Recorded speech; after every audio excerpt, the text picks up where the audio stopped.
Terus religi dan pura-pura. Fabel ini tuh adalah suatu cerita yang tokoh utamanya adalah binatang dan biasanya di situ ada moral value yang dapat kalian pelajari ya.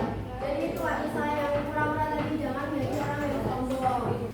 Yang ketiga adalah folklore. Jadi folklore itu adalah cerita rakyat ya. Folklore itu nanti ada myth atau mitos, kemudian ada legend, ada folktale.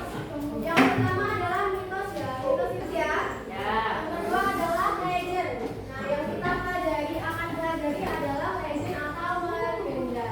Jadi legenda itu adalah traditional stories believed to have some basis in history, often explaining natural events or cultural origin. Jadi itu adalah cerita yang dibentukkan secara turun-temurun ya.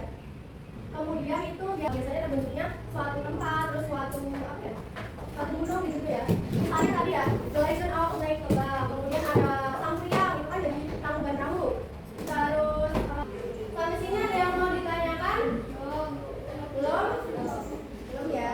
Next, we will talk about the extra.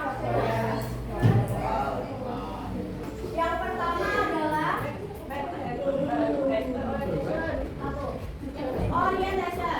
Menceritakan tentang the characters-nya. Yang kedua, kalau kemarin itu adalah events, now is complication. So complication is complex the problem. Yang ketiga adalah resolution.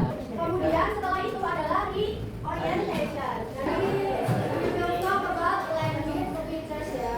Menggunakan simple pembahasannya itu ada irregular dan regular.